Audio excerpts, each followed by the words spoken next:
আসসালামু আলাইকুম সুপ্রিয় শিক্ষার্থীবৃন্দ, তোমরা যারা ডুয়েট এডমিশন এবং জব প্রিপারেশনে আছো, এই ভিডিওটি হচ্ছে তাদের জন্য। তোমরা যারা ত্রিপুলি ডিপার্টমেন্টের স্টুডেন্ট আছো এবং ডিসি সার্কিটের থেভেনিন থিওরেম নিয়ে যাদের সমস্যা, যাদের বেসিক দুর্বল, আজকে যদি আমার ক্লাসটা দেখো তোমাদের সেই বেসিকটা স্ট্রং হবে এবং থেভেনিন থিওরেমের মাধ্যমে মূলত যে কোনো সার্কিট তোমরা সহজে সলভ করতে পারবা। এখানে একটা সার্কিট দেওয়া আছে, তা আগে আমরা মূলত এই স্টেপগুলো একটু পরে এই কিভাবে আসলে মূলত সার্কিট সলভ করব, এই স্টেপগুলো আমরা এখানে 4টা স্টেপ দেওয়া আছে। এই 4টা স্টেপের মাধ্যমে মূলত আমরা সার্কিট সলভ করার চেষ্টা করব। তো এই 4টা স্টেপ আগে বুঝার পরে আমরা এই প্রবলেমটা সলভ করার চেষ্টা করব। এবং তোমাদের জানিয়ে রাখা ভালো, আমরা থেভেনিন থিওরেমের বা ডিসি সার্কিটের যত ম্যাথ আছে আমরা মূলত বই ফলো করব হচ্ছে টেসলা ত্রিপুলি জব প্রিপারেশন গাইড। তাহলে দেখো, প্রথমে বলা আছে যে রেজিস্টরের কারেন্ট ভোল্টেজ পাওয়ার বের করতে বলবে সেটি আমরা কি করে দিব, ফার্স্টে ওপেন করে দিব। দেখো এখানে মূলত ধরো প্রশ্নে বলা আছে এই সার্কিটের যে 1 ওহম রেজিস্টরের মধ্যে দিয়ে কারেন্ট নির্ণয় করো। কি বললাম? 1 ওহম রেজিস্টরের মধ্যে দিয়ে কারেন্ট নির্ণয় করো, তাই না? যদি 1 ওহম রেজিস্টরের মধ্যে দিয়ে কারেন্ট নির্ণয় করতে বলে এবং সেটা বলে দিবে যে থেভেনিন থিওরেমের মাধ্যমে করো, তাহলে আমি কি করে দিব, সেটা ওপেন করে দিব। মানে এই 1 ওহমটা কি করে দিব আমি বলতো, ওপেন করে দিব। এই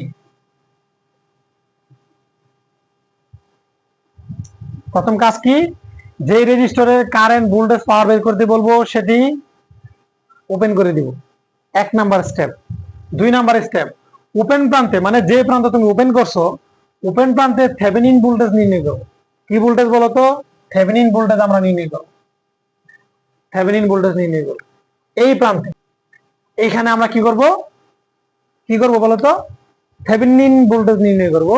তবে বলে রাখা ভালো, থেভেনিন ভোল্টেজ নির্ণয় করার সময় কারেন্ট ডিভাইডার এবং ভোল্টেজ ডিভাইডার, আমি শর্টকাটে লিখছি আসলে জায়গা সংকট, current divider, voltage divider, rule, KBL, KCL এবং সুপারপজিশন মূলত অ্যাপ্লাই করা লাগতে পারে যখন আমি থেভেনিন ভোল্টেজ আমি নির্ণয় করব।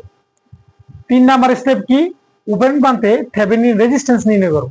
এই প্রান্তে কি করব, আমি থেভেনিন রেজিস্ট্যান্স নির্ণয় করব। তবে সার্কিটে যদি ভোল্টেজ সোর্স থাকে শর্ট করে দিব, ধর এখানে ভোল্টেজ সোর্স আছে না, শর্ট করে দিব। আর যদি কারেন্ট সোর্স থাকতো ওপেন করে দিতাম। 4 নাম্বার কি, থেভেনিন ইকুইভ্যালেন্ট সার্কিট আঁকবো। এই যে দেখো সেম এইভাবে থেভেনিন ইকুইভ্যালেন্ট সার্কিট আঁকবো। এখান থেকে থেভেনিন ভোল্টেজ পাবো, যা পাবো এখানে বসাবো। থেভেনিন রেজিস্ট্যান্স পাবো, যা পাবো এখানে বসাবো।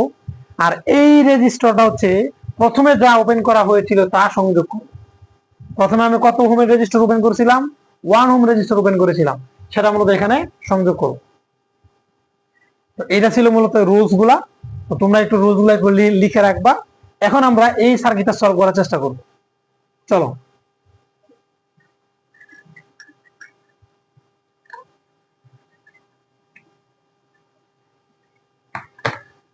প্রথম কাজ ছিল এই সার্কিটটা কি ছিল বলতো, এখানে 1 ওহম ছিল না, এবং প্রশ্নে ছিল ধরো 1 ওহম রেজিস্টরের মধ্য দিয়ে প্রবাহিত কারেন্ট নির্ণয় করো এবং থেভেনিন থিওরেমের মাধ্যমে। তাহলে প্রথম শর্ত কি ছিল আমাদের, স্টেপ মনে আছে তোমাদের? খাতায় তোমরা লিখে রাখবা। প্রথম স্টেপ ছিল যে রেজিস্টরের কারেন্ট ভোল্টেজ পাওয়ার বের করতে বলবে সেই রেজিস্টার ওপেন করে দিই। এই রেজিস্টারটা ওপেন করে দাও। যদি আমি ওপেন করে দেই, দেখো যদি ওপেন করে দেই তাহলে সার্কিটটা কি দাঁড়াবে?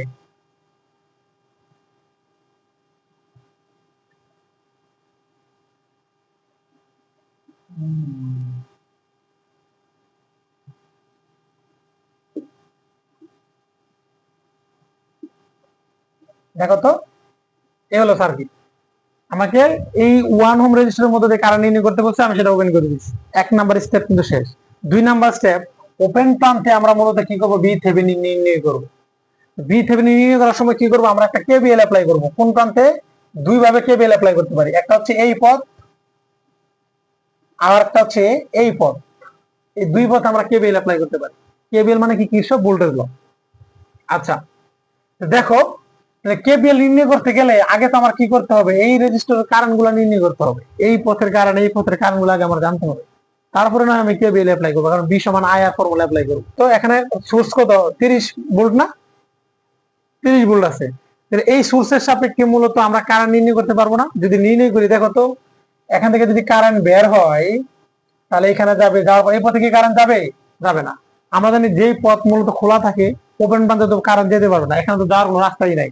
তাহলে কারেন্ট মূলত 3-এর ভিতর দিয়ে যাবে, তারপর 6-এর ভিতর দিয়ে যাবে, তারপরে আবার মাইনাসে ফিরে আসবে। দেখো এটা টোটাল একটা সিরিজ সার্কিট না? তাহলে I6 এর কারেন্ট কত হবে বলতো? মোট ভোল্টেজ বাই মোট রেজিস্ট্যান্স কত? 3 যোগ কত 6, তাহলে কত হয় দেখো, 30/9 মানে 3.33 অ্যাম্পিয়ার, ডিরেকশন নিচের দিকে, তাই না? এই I6 এর কারেন্ট কিন্তু আমরা পাইছি। আচ্ছা, এখন দেখো তুমি যদি কেবিএল অ্যাপ্লাই করো, মনে হয় এটা হচ্ছে পজিটিভ প্রান্ত, এটা হচ্ছে মনে করো নেগেটিভ প্রান্ত। তা আমরা যদি বের হয়ে যাওয়ার পয়েন্টটা যদি আমরা নিই, তাহলে ধরো বের হয়ে যাওয়ার পয়েন্ট কি এখানে বলো তো? প্লাস। তাহলে আমরা কি করব? অ্যাপ্লাই কেবিএল, তাহলে প্লাস বি থেভেনিন। এই দুইয়ের ভিতরে তো কোনো কারেন্ট যাবে না, যাবে না? গেলে কি জিরো, তাই না? এই দুইয়ের ভিতরে কোনো কারেন্ট যাবে না, এটা কোনো দরকার আছে? দরকার নাই। তাহলে কারেন্ট মূলত কি প্লাস দিয়ে ঢুকতেছে, মাইনাস দিয়ে বের হচ্ছে। আর আমরা কেবিএল যে অ্যাপ্লাই করছি, আমরা কি বের হয়ে যাওয়ার পয়েন্ট নিছি, তাই না? বের হয়ে যাওয়ার পয়েন্ট কি বলতো? এখানে প্লাস, তারপরে এটা ঢুকতেছে প্লাস, বের হচ্ছে কি মাইনাস, মানে আমরা পরের পয়েন্টটা আমরা নিছি নাকি? তারপরে কি মাইনাস 6 বি সমান কি আই আর, তাই না? 6 গুণন কারেন্ট কত বলতো? 3.33 সমান কত? আর কোনো রেজিস্ট্যান্স আছে? নাই। না থাকলে কি আমরা জিরো দিয়ে দিব। তাহলে বি সমান সমান দেখো তো কত হয়, মানে প্রায় আর কি 20 ভোল্ট আর কি। তাহলে বি থেভেনিন আমরা পেয়ে গেছি 20 ভোল্ট। আবারও বলি, কেবিএলটা মূলত অ্যাপ্লাই করব যেই পথে তুমি কেবিএল অ্যাপ্লাই করবা, মানে কিরশফ ভোল্টেজ ল, তাই না? যেই পথে তুমি কেবিএল অ্যাপ্লাই করবা ওই পথের মূলত কারেন্ট গুলো আগে আমাদের নির্ণয় করতে হবে। একটা সোর্স থাকলে একটা সোর্সের সাপেক্ষে নির্ণয় করব, দুইটা সোর্স থাকলে সুপারপজিশনের মাধ্যমে ওই পথের কারেন্ট নির্ণয় করব। তাহলে দেখো আমরা বি থেভেনিন পাইলাম কত? 20 ভোল্ট পাইলাম, তাই না? 3 নাম্বার স্টেপ কি ছিল আমাদের? এই ওপেন প্রান্তে আমাদের থেভেনিন রেজিস্ট্যান্স নির্ণয় করা। দেখো তো, যদি থেভেনিন, এটা স্টেপ 1 ছিল নাকি? তাহলে স্টেপ 3 কি বলতো? ওপেন প্রান্তে থেভেনিন রেজিস্ট্যান্স যখন আমি নির্ণয় করব, এটা কি হয়ে যাবে? শর্ট হয়ে যাবে। ভোল্টেজ সোর্স কি হয়ে যাবে? শর্ট হয়ে যাবে, তাই না? এটা তো নির্ণয় করা শেষ। এখন আমরা কি নির্ণয় করবো বলো? এটা 6, এটা 2, থেভেনিন রেজিস্ট্যান্স নির্ণয় করবো আমরা, আরটিএস। আরটিএস কি হবে বলতো?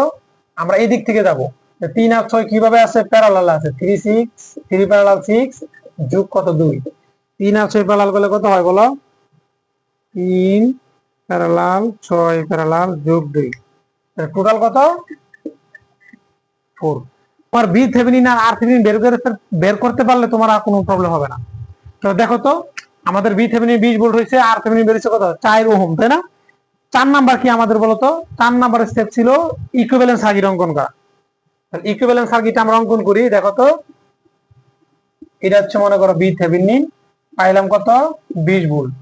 এটা হচ্ছে কি আমার আর থেভেনিন, পাইলাম কত? 4 ওহম। আর এখানে কি হবে বলতো? যেটা মূলত হচ্ছে আমি খুলে রাখছিলাম প্রথমে, এটা আমি খুলছিলাম সর্বপ্রথম, এটা কি করবো? আমি আবার সংযোগ করে দিই।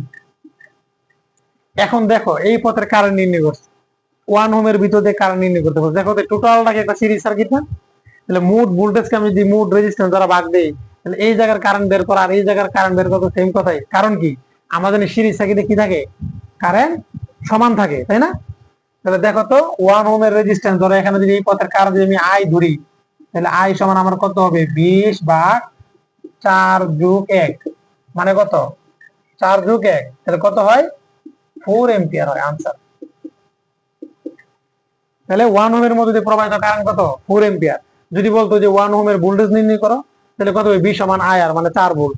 যদি বলতো যে 1 ওহমের পাওয়ার নির্ণয় করো, তাহলে তুমি সেম প্রসিডিউরই করতে, এই পর্যন্ত তোমার আশা লাগতো, পরে খালি সূত্র লেখা কত?